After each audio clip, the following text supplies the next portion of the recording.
Et c'est là, dans l'humilité, que Dieu met sa puissance en nous. Amen. Ici, on voit qu'il nous soutient, mais qu'il ne nous laissera jamais chanceler. Il ne nous laissera jamais, ça veut dire tomber. Il ne permettra pas une épreuve que tu ne peux pas supporter. C'est sa promesse. Amen. Je pense qu'on a tous vécu des difficultés au travail un jour, où ce qu'on a senti, on était humilié, on a vécu de l'injustice. Finalement, on avait même dans notre cœur même de la colère peut-être contre un collègue de travail, parce qu'il y avait quelque chose qui s'était passé d'injuste. Et pourtant, qu'on a mis ça en prière, Dieu a fait quelque chose. Amen. Dieu va toujours agir, lui, au bon moment. S'il n'y a rien qui se passe, ça ne sert à rien de te mettre en colère. Dieu est au contrôle de ta destinée. Il se soucie de chaque détail de ta vie. S'il y a un moment où il ne se passe rien dans ta vie, dis-toi que Dieu est encore au contrôle. Amen. Dieu ne t'a pas abandonné. Il est encore au contrôle à ce moment même. Amen. Des fois, on veut les choses tout de suite. Mais Dieu est en train de faire quelque chose pendant que tu patientes. Dieu est en train de préparer un passage pendant que tu patientes. Amen. L'important, c'est de demeurer dans l'humilité. L'important, c'est de ne pas se mettre à se fâcher contre Dieu, renier Dieu. Parce que souvent, on va pas dire, ok, je ne vais pas me fâcher contre Dieu, sauf que tu ne pries plus, tu ne lis plus la parole de Dieu. C'est une façon que tu es en train de bouder Dieu. C'est vrai, c'est une façon de bouder Dieu. Parce que tu te dis, bon, finalement, je laisse faire les choses, et puis, non. Humilie-toi devant Dieu. Prends le temps de te rapprocher de Dieu. C'est ce que Dieu aime. Amen. Qu'on soit tout à lui. Et il a le droit. Parce que c'est Dieu. Amen. Donc il doit avoir la première place dans notre vie. La première. Donc c'est important de faire le tri dans nos vies. Quand les choses vont mal, ils vont de plus en plus mal, il faut se poser la question. Oui, il peut y avoir un moment d'épreuve de Dieu, mais il peut y avoir que c'est un moment de désobéissance. Notre péché nous éloigne de Dieu. Et ça, il y a un coupable aussi. Oui, toi-même, tu es coupable. Mais Satan aussi, c'est parce qu'il t'a amené à pécher. Et c'est lui le premier coupable. Et c'est pourquoi que Jésus a donné sa vie pour toi. Pour que tu sois libéré de sa méchanceté. Pour que tu parviennes à la sainteté en te repentant avec humilité devant le Seigneur. Et ainsi, tu seras victorieux. Tu seras victorieuse. Amen. On va lire un passage dans Genèse. Qui connaît l'histoire de Jacob et de Laban? Amen. Dans l'Ancien Testament, vous savez, Jacob, c'est le fils de Isaac, et Isaac est le fils d'Abraham. Quand on dit le Dieu d'Abraham, le Dieu d'Isaac et le Dieu de Jacob, c'est de génération en génération. Et ici, Jacob, à un moment donné, Dieu l'appelle à sortir de la ville. Il dit, tu vas aller dans ta famille et tu vas rencontrer des gens de ta famille, Laban, qui devient plus tard son beau-père. Parce que Jacob va marier sa fille, deux de ses filles. Il devait d'abord avoir Rachel comme femme. Et il lui a dit, tu vas servir 7 ans pour Rachel. Laban, il dit, tu veux ma fille, tu vas me servir pendant 7 ans. Tu vas prendre soin de mes troupeaux pendant 7 ans et je vais te donner ma fille après. Donc là, Jacob, il sert pendant 7 ans. Il est content. Ils ont dit que les 7 années ont passé comme si c'était une année, tellement qu'il aimait Rachel. Sauf là, qu'est-ce qui est arrivé? Quand c'était le temps de prendre Rachel, eh bien, Laban lui joue un tour. Qu'est-ce qu'il fait? Il lui présente Léa à la place, son autre femme, son autre fille. Donc là, il se retrouve avec Léa, plutôt que Rachel. Mais là, Laban dit à Jacob plutôt, il lui dit, c'est pas l'habitude, nous, de te donner la plus jeune. On donne d'abord la plus vieille et ensuite la plus jeune. Serre-moi encore 7 ans. Et après, je vais te donner Rachel. Donc, finalement, il a servi encore pendant 7 ans pour avoir Rachel. Donc 14 ans à le servir. Là, finalement, il se dit, bon, je vais pouvoir partir et puis je vais pouvoir continuer ma vie avec ma femme, mes enfants et tout. Vous savez ce qui arrive? Elle lui dit, tu ne vas pas repartir comme ça, serre-moi. Et puis finalement, encore des années. Et puis, tu vois, dans les animaux, il va y avoir certains qui vont être rayés, qui vont être pour toi. Et ceux qui n'ont pas de taches, qui ne sont pas rayés, ça va être mon troupeau. Et ceux qui vont produire rayés et tachetés vont être mon troupeau. Et vous savez qu'est-ce qui est arrivé? à toutes les fois où ce que les bêtes tombaient en chaleur, il produisait des animaux tachetés et rayés. Donc finalement, le troupeau de Jacob est devenu plus nombreux que même celui de Laban. Donc Dieu a fait justice à Jacob. Ça a pris 20 ans. Mais dans ces 20 années-là, Laban voyait bien que Jacob était béni. C'est pour ça qu'il ne voulait pas le laisser partir. Parce qu'il voyait la bénédiction de Dieu sur lui. Il dit, ben non, si je le laisse partir, ben moi je vais tout perdre. C'est grâce à lui tout ce que j'ai. Mais par orgueil, il s'est dit, ben non, maintenant on va voir, ben, tous ceux qui sont tachetés, rayés, et même au début c'était les tachetés. Tous ceux qui étaient les tachetés étaient pour être pour lui. Et ensuite il dit, ben là, finalement, tous ceux qui vont être les rayés, ben, vont être pour toi. Ben, toutes les fois qu'il y avait des brebis qui se multipliaient, c'était toujours en faveur de Jacob. Amen. Quand c'était les rayés qu'il fallait qu'ils produisent, c'était les rayés qui avaient la surpopulation de rayés. Et la même chose pour ensuite les tachetés. Donc finalement, Jacob s'est retrouvé à être puissant, plein d'enfants, plein de brebis, plein de richesses. Dieu l'a béni. Amen. C'était long son parcours, mais il servait le Dieu d'Abraham. Amen. Il servait le Dieu vivant. Donc le fait qu'il ait été fidèle, qu'il a persévéré, mais Dieu l'a béni. Amen. Regardez, on va nous lire le passage dans Genèse. On ne va pas tout lire le passage au complet, mais c'est bon qu'on puisse le lire dans la parole de Dieu, ce qui s'est passé dans Genèse 31, versets 7 et 8.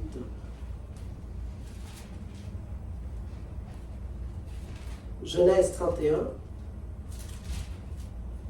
versets 7 et 8.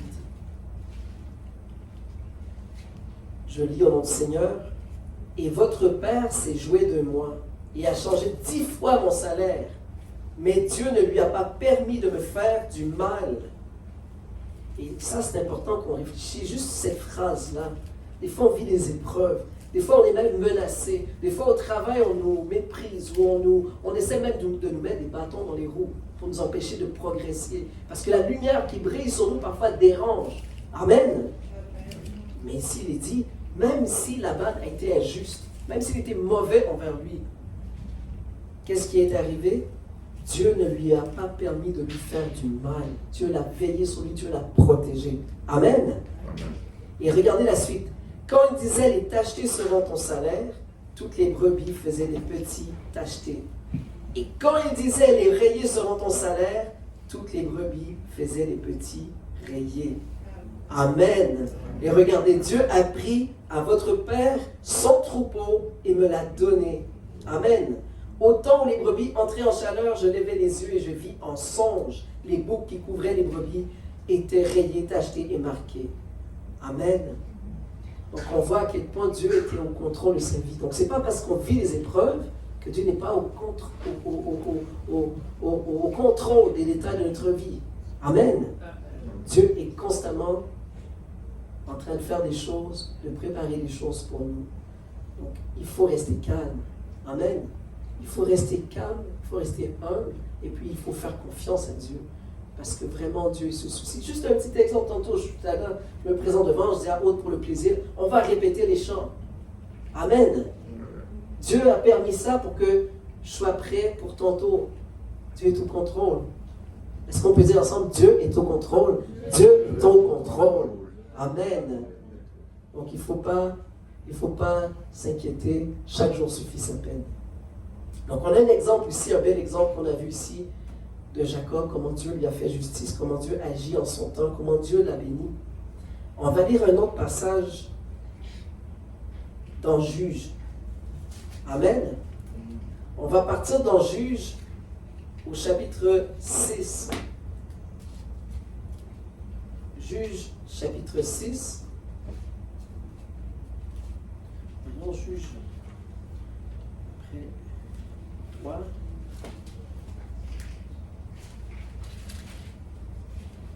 Chronique.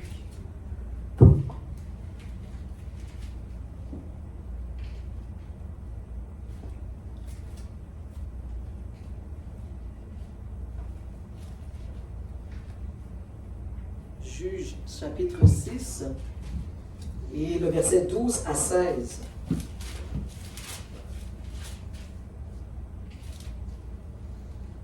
Quand Connaissez-vous Gédéon? Gédéon, Dieu l'a appelé. Et c'est spécial parce que lorsqu'il l'a appelé, il a été surpris. Il ne pensait pas d'être appelé de Dieu. C'était un simple homme qui avait peu, n'était pas connu, était faible. Mais regardez bien comment Dieu va l'appeler. Amen. Je lis au nom du Seigneur. L'ange de l'Éternel lui apparut et lui dit, l'Éternel est avec toi, vaillant héros. Amen. Gédéon lui dit, ah, mon Seigneur, si l'Éternel est avec nous, pourquoi toutes ces choses sont-ils arrivées? Et où sont tous ces prodiges que nos pères nous racontent quand ils disent, l'Éternel ne nous a-t-il pas fait monter hors d'Égypte? Maintenant, l'Éternel nous abandonne et il nous livre entre les mains de Madian. L'Éternel se tourna vers lui et dit, va avec cette force que tu as et délivre Israël de la main de Madian. N'est-ce pas moi qui t'envoie? Gédéon lui dit, ah mon Seigneur, avec quoi délivrerai-je Israël? Voici ma famille est la plus pauvre en Manassé, et je suis le plus petit dans la maison de mon père. L'Éternel lui dit, mais je serai avec toi, et tu battras Madian comme un seul homme. Amen. Ce matin, le Seigneur te dit, vaillant héros. Amen. Vaillante héroïne. Amen. Parce que peut-être que toi, tu te vois petit. Peut-être que tu te vois faible. Peut-être que quand tu te compares aux autres, tu te dis, moi, j'aimerais être comme ça. Moi, j'aimerais avoir cette intelligence. Moi, j'aimerais avoir cette force. Moi, j'aimerais être comme ceci. Mais pourtant, Dieu voit tout ça déjà en toi. Amen. Dieu voit le vaillant héros qui est en toi. Amen. Et il t'appelle à conquérir, à faire des grandes choses. Regardez comment lui, il réagit. Il dit, je suis le plus petit, je suis le plus pauvre, je suis rien. Volontaire, choisis quelqu'un d'autre. Moi, tu as choisi le mauvais. Je ne suis pas le bon, là. Regarde, lui, il est grand, il est costaud, prends-lui à la place. Mais il dit, non, c'est toi que je veux. Parce que moi, je vois comment tu brilles à l'intérieur. Et je veux faire briller ce qui est à l'intérieur à l'extérieur. Amen. Dieu fait ressortir le meilleur en nous pour sa gloire. Amen. Donc oui, il faut vraiment braver les échelons avec le Seigneur. Il faut faire confiance au plan que Dieu a pour nos vies. Amen. Il ne faut pas t'arrêter à ce que tu entends parfois dans ton esprit. Des fois, le malin va mettre des pensées d'accusation, te comparer aux autres, te réduire. Mais tu es un choisi et une choisie de Dieu. Amen. Dieu a un plan pour ta vie. Amen. Et dans le monde, imaginez-vous dans le monde, oui, il y a des gens qui réussissent et ils ne connaissent pas Dieu du tout, ils sont millionnaires. Et nous, pourquoi est-ce qu'on ne réussirait pas? On a été choisis de Dieu à plus forte raison. Amen. À chacun d'entre nous, Dieu a mis des dons, des qualités, des attitudes qui sont différentes, parfois semblables, des fois complètement différentes, pour qu'on puisse se compléter ensemble dans l'Église, mais aussi, même en travaillant dans le monde. Il y a un métier pour toi. Amen. Il y a des études pour toi. Il y a des entreprises pour toi. Amen. Dieu a des projets pour toi. Alors que tu penses que tu te fixes une limite à cela, mais Dieu voit ça pour toi. Amen. Il faut vraiment que tu fasses confiance à Dieu, parce qu'en son temps, il agira. Amen. Il ne faut juste pas s'inquiéter, plutôt lui faire confiance. Tu as des rêves dans ton cœur, tu as des projets dans ton cœur, et peut-être que tu n'essayes même pas. Aujourd'hui, Dieu te dit, essaie. Amen. Vas-y. Amen. Je suis avec toi, vaillant héros. Tu es une héroïne pour moi, dit le Seigneur. Amen. Tu es un héros. Amen. Je t'appelle à me suivre aujourd'hui. Et vous savez, les chrétiens, parfois dans le monde, on dit, les chrétiens, c'est des faibles. Ils ont besoin d'une canne pour marcher dans la vie. C'est pour ça que ça les aide. Au contraire, comme je dis parfois, c'est à mettre au défi quelqu'un qui dit que pour être chrétien, c'est facile. Au contraire, c'est difficile. Amen. C'est des héros, c'est des combattants, les chrétiens. Amen. Parce qu'on se fait violence parfois. On ne fait pas les choses comme les choses dans le monde. Amen. On combat les désirs de la chair qui sont en nous, qui parfois sont complètement contraires à la volonté de Dieu. Et nous, on dit non. Ben, ça veut dire que tu es un combattant, tu es une combattante. Amen. Déjà là, quand tu te mets à l'écart pour l'amour de Dieu, ça veut dire que tu combats le bon combat. Et à cause de ça, Dieu va agir dans ta vie encore et encore. Amen. Le Seigneur vraiment est au contrôle de ta vie, à chaque détail, à chaque souci de ta vie. Il connaît tout. Amen. Même les larmes que tu coules parfois dans le secret, Dieu les voit. Amen. Dieu voit tout. Amen. Dieu il est au contrôle. Il contrôle nos vies. On va regarder comment est-ce que Dieu nous exhorte, comment faire pour continuer de persévérer. Parce que pour laisser Dieu agir, ça prend d'être patient. Amen. Ça prend d'être persévérant. Amen. Amen. De la patience, de la persévérance, de la maîtrise de soi, parce que sinon on va faire n'importe quoi. Mais le Seigneur nous a appelés à quelque chose de bien important. On va partir dans Jean 14.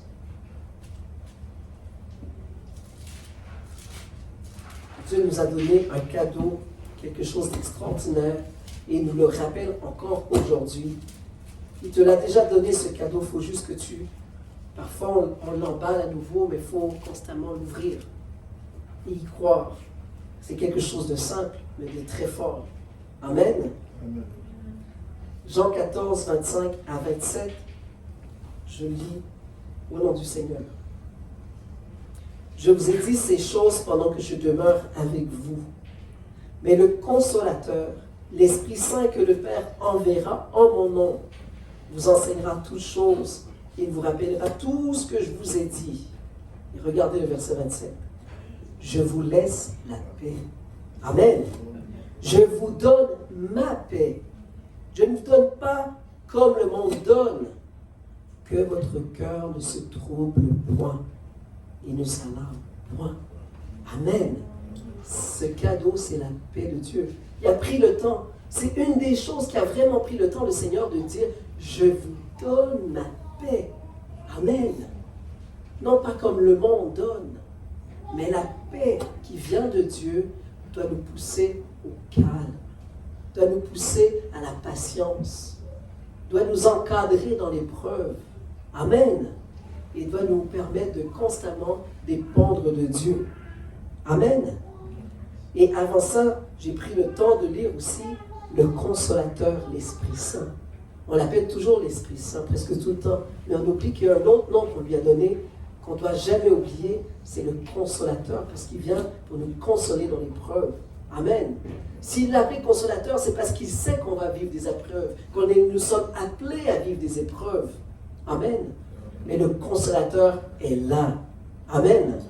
Il est avec nous. Il est là pour nous aider, pour nous épauler et nous aider à persévérer. Il a dit, il vous enseignera toutes choses, il vous rappellera tout ce que je vous ai dit. C'est le rôle encore de l'Église aujourd'hui, de continuer avec l'aide du Saint-Esprit, d'enseigner la parole de Dieu, de transmettre l'Évangile. C'est toujours les mêmes choses qu'on ramène, parce que Dieu ne change pas. Amen. Donc s'il a agi pour Jacob, s'il a agi pour Gédéon, il va agir pour toi et moi encore aujourd'hui parce qu'il est le même. Et les grandes choses qu'il a fait à l'époque, il peut encore les faire. Amen. Amen.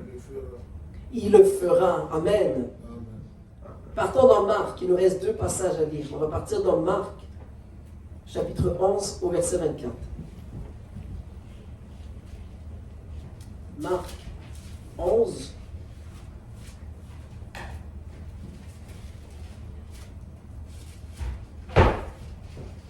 Verset 24.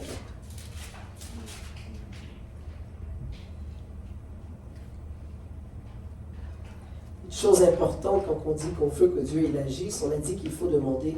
Mais le Seigneur a dit, c'est pourquoi je vous dis, tout ce que vous demanderez en priant, croyez que vous l'avez reçu et vous le verrez s'accomplir. Donc il y en a qui ont des choses dans leur cœur ou qui ont demandé à Dieu et déjà après avoir demandé, ils se disent, c'est sûr que Dieu ne fera pas ça. C'est vous que Dieu va le faire? Amen. Dieu ne le fera pas. Il faut croire. Il faut déjà croire que Dieu va le faire. C'est Jésus, hein? C'est pas moi, c'est Jésus qui l'a dit. Quand vous demandez, croyez. Vivez et comportez-vous comme si vous étiez déjà dedans la bénédiction. Amen. Donc, il faut vraiment le vivre ainsi. Vous savez qu'est-ce qui est arrivé lorsque Jésus est allé dans sa propre patrie? Il faisait des miracles partout. Mais dans sa propre patrie, il n'a presque pas fait de miracle. Pourquoi? À cause de leur incrédulité, à cause de leur manque de foi. Et pourtant, il est allé vers les siens. Et c'est là qu'il a fait le moins de miracles. Donc parfois, il y a des gens, nous les chrétiens, on va vivre peu de choses parce qu'on manque de foi. Alors qu'il y a des gens parfois ils ne connaissent pas Dieu, ils vont donner à leur vie au Seigneur, ils vont être tout éblouis de Dieu. Et Dieu va faire un grand miracle. Pourquoi? À cause de la foi qu'ils ont mis vraiment dans leur prière. Amen.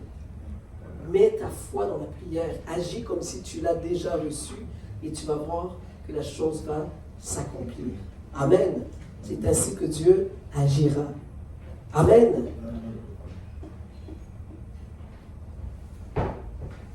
Moi, je me rappelle, justement, si on retourne à parler de Sophia, il y a environ 10 ans, j'avais eu un songe. Je pense que je l'ai déjà raconté. Et puis, j'étais assis à une table ronde, et puis j'avais 3 filles qui étaient assises avec moi. Et ça fait plus de 10 ans de ça. J'avais déjà mes 2 filles. Je pense qu'Elisa, à l'époque, était encore bébé. Et lorsque Dieu m'avait donné ce songe, il y avait une 3e fille. Et je l'avais raconté à l'église à l'époque. Mais nous, après 10 ans, on avait tout oublié ça. Moi et ma conjointe, on avait oublié que oui, Dieu avait donné un songe comme ça. Peut-être que ça va arriver ou pas, mais on avait... Et ma conjointe prenait la pilule contraceptive. Donc nous, on avait passé à d'autres choses. On s'est dit, bon, on a 2 enfants, et puis voilà, la vie continue. Mais voilà que Dieu a fait en sorte qu'Aude se retrouve enceinte. Même si elle prenait la pilule contraceptive. Amen. Dieu a agi. Il a été fidèle au songe qu'il avait donné. Il a été fidèle à sa parole. Amen. 10 ans plus tard, Dieu l'a fait. Et quand je regarde mon bébé, même si on est un peu plus vieux, je suis dans la joie de l'avoir parce que c'est un cadeau de Dieu. Amen.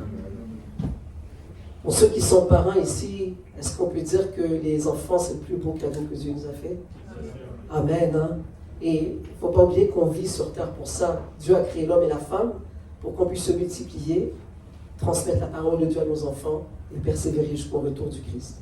On pourrait dire que la vie se résume à ça. Amen. Donc, d'avoir des enfants, c'est une bénédiction. Donc, tout ça pour dire, Dieu l'a fait 10 ans plus tard, Dieu a accompli sa volonté. Et même si ma conjointe prenait la pilule contraceptive, quand Dieu agit, quand Dieu c'est le temps d'agir, peu importe les obstacles, pour nous, ça paraît impossible. Pour Dieu, tout est possible. Amen. Nous, quand on fait, on veut qu'une plante pousse, on va prendre la graine, on va la mettre dans la terre, on va mettre de l'eau, il faut la mettre sur le bord de la fenêtre pour qu'il y ait de la lumière. Ça prend tous les éléments pour que la vie puisse. Mais Dieu est la vie. Donc quand Dieu dit quelque chose, la chose apparaît. Il n'a pas besoin des circonstances, rien ne peut l'ébranler. Amen. Donc si rien ne peut l'ébranler, c'est que rien ne peut aussi t'ébranler si tu es avec Dieu et si tu fais confiance à Dieu. Parce que les éléments qui sont autour de toi, ce n'est pas un problème pour Dieu. Amen. Il n'y a aucun problème pour Dieu. Donc c'est à toi juste de demeurer ferme, de demeurer attaché à Dieu et Dieu le fera. Amen. Je me rappelle aussi dans un de nos premiers appartements où j'habitais, je pense que je l'ai déjà raconté dans le passé. À un moment donné, j'étais dérangé parce que les gens en haut, quand je priais, il y avait des vibrations, mais ce n'était pas des vibrations juste du bruit. Quand il y avait des vibrations, ça me faisait des douleurs. Je sentais des pesanteurs sur ma tête. Je sentais qu'il y avait un esprit contraire à celui qui m'habitait, qui était en haut. Mais je ne savais pas c'était quoi. Et à un moment donné, à force de persévérer, même je ne dormais pas la nuit, Dieu a permis de voir une pancarte à louer. Et ça a donné que c'était l'appartement haut. Et il y a quelqu'un à l'église qui était intéressé de le louer. Donc Dieu nous a permis de rentrer dans l'appartement pendant que les gens étaient partis. Et c'est là que j'ai vu que ces gens-là, ils pratiquaient des choses. Ils étaient dans une autre religion. C'était des chiites et qui pratiquaient une forme de mélange d'islam et puis toutes sortes de choses. Et puis ils m'ont combattu dans la prière. Mais Dieu m'a fait justice. J'ai souffert, j'ai vécu l'épreuve. Et je peux vous dire que le Dieu qu'on sert, Jésus-Christ, c'est le nom qui est au-dessus de tout nom. Amen. Peu importe le nom du Dieu que tu veux nommer, peu importe la personne avec qu'est-ce qu'il va te dire, le nom de Jésus, c'est le nom qui est au-dessus de tout nom. Amen. Il n'y en a pas d'autre. Et Dieu m'a fait justice. Ça a duré quand même des mois. C'est des mois, c'est mois longs. C'était comme si c'était une année. J'avais tellement hâte qu'il parte.